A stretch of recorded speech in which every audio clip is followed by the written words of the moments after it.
maybe implanting microchips into you.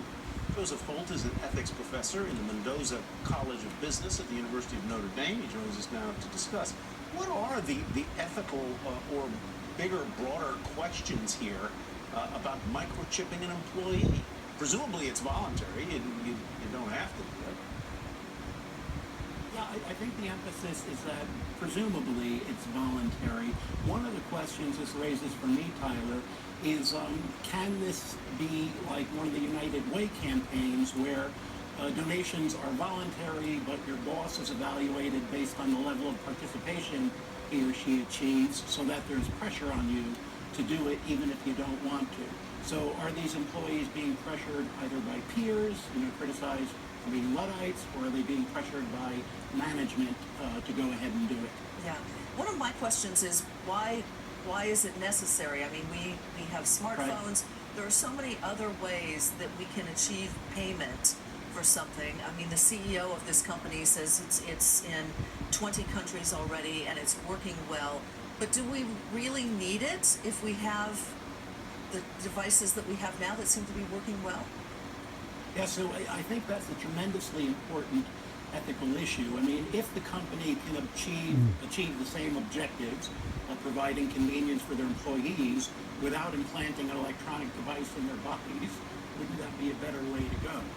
I drove to the studio today using this fob from my Toyota, and that enabled me to open the car doors and start the engine without having to fumble for a key. Mm-hmm. But if the only way to get keyless entry was by implanting a chip in my hand, then I'd say, give me the old-fashioned key. Yeah, exactly. I mean, we use here an ID card that gets us into the building that we use to log on to printers or copy machines that we use at the cafeteria. I would think there might also be a medical liability issue here. What if something goes wrong, that the injection site becomes infected?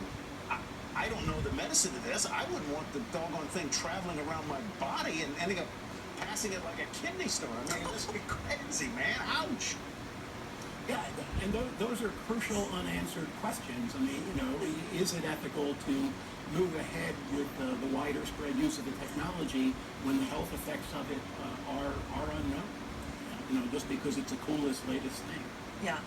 And I guess the other issue is what's being done with the information that's linked to this chip.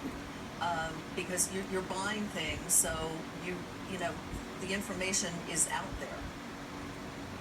Right. So, is the information handed to somebody else? If I always get Twinkies from the snack machine, and I start seeing pop-up, right? I start seeing pop-up ads in my computer from Twinkies, okay. And I'm getting a little nervous. There are some companies that charge a premium for health insurance for obese employees, give a discount for the fit ones. What if CNBC implanted the chips? We have to leave it. To leave it there, Joe. The chips are down, and we're down on the chips. Joe Holt at the University of Notre Dame.